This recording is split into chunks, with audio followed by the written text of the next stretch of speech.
What's going on, folks? Once again, I'm Nev from Nev's Tech Bits, otherwise known as your friendly neighborhood tech guy. Don't worry, ma'am, I am from the internet, and today I want to check out this Toys R Us special catalog that I found within Popular Mechanics 1988. Of course, no one should be surprised to see Nintendo Entertainment System's games advertised here. In 88, if you didn't have a Nintendo, you knew somebody who did. The interesting thing was, if you saw these two games put together, you'd pay the same price, but this is significantly better than any of these. Okay, of course, if you've seen the LGN logo, then you know you weren't going to have a good time. Oh, I'll never forget playing Gauntlet in the 80s. Gauntlet, Double Dragon, you just had to play one or the other of those. Didn't always run into Legend of Zelda.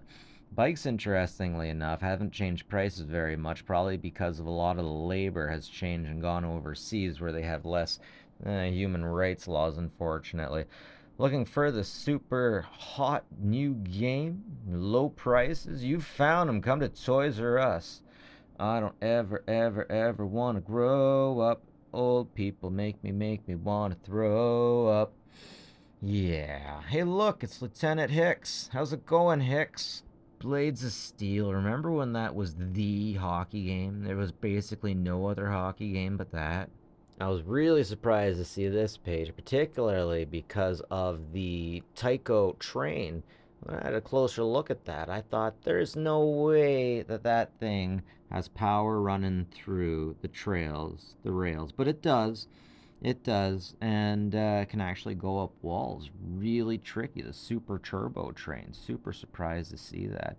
Of course, we're all used to sets like this. Well, we're not used to them, but that looks like the kind of thing that you'd see in an 80s mag. Of course, back in the day, we all had to have these remote control cars. They were prohibitively expensive, but prohibitively awesome too, right? I didn't even know that the Master System was a thing until well after the 80s. I think it was 95 or 96 when I finally found a friend that had it.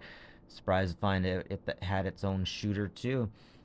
The gun was so popular in many old systems that I never heard of that I thought that I would hoard a whole bunch of gaming stuff before it was popular. And then when I liquidated it, I thought, geez, I got so many of these things, I might as well start a gun rack with them. Anyways, and down here we got the Atari 7800. I never played this one. I I don't even remember if this is the one that everyone hated. It looks like it. Apparently there's problems with remote control. Next page, I was super surprised to see these trains on the left-hand side. That is a very old and large type of tracking system. The HO grade on that thing. Those things were huge. If you hit your brother in the head with those, your brother was going to go tell mom what happened. It didn't matter how much he loved you or you loved him. He might need stitches too. He might need stitches straight up. Straight up. The Cannonball Express Railway Blazers. Now, when we're getting into these RC cars right here, these Nyko ones up here, Nyko? Anyways, my brother had one of them over up at the hardware store, Home Hardware. They sold them, and I'll never forget those lights that looked like happy faces. I loved them. He took them to school, and a friend, it might have actually been this one.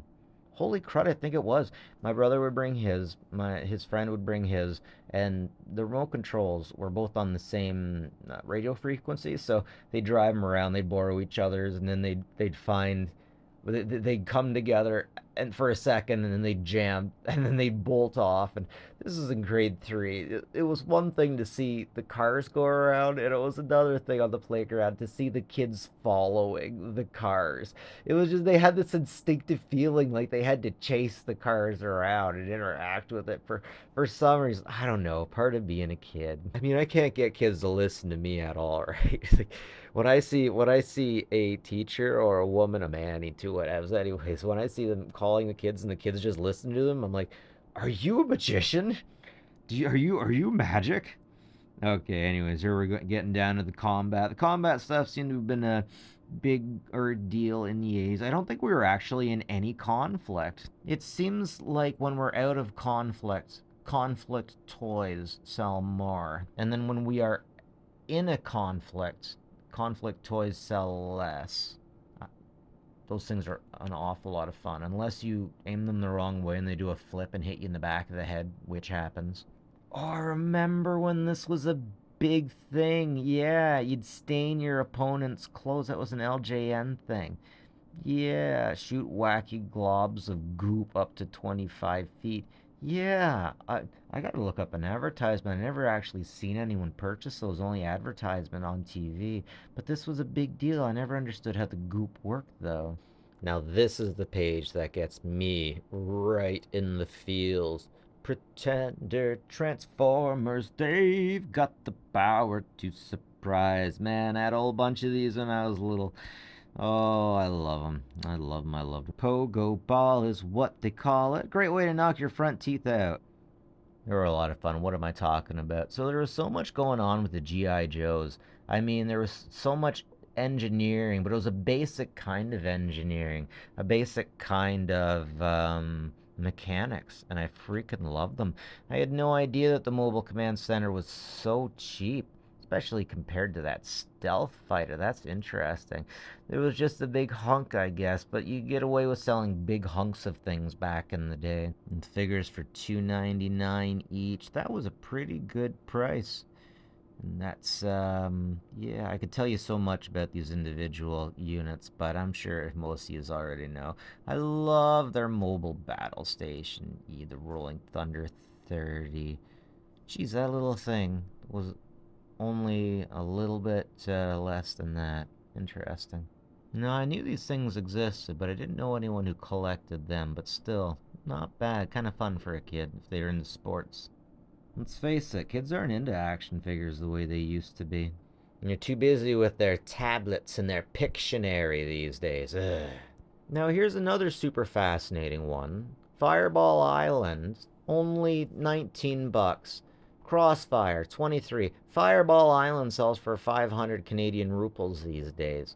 That's not nothing. It looks like Fireball Island was just a little more expensive than the other games. It just frickin' blows me away. What the frick? Yeah, and the baseball sports in the back. Anyways, that's it from me. From Tech Bits. Like and subscribe if you like this stuff, but folks, always appreciated. And as always, take care of each other, will ya? Merry Christmas.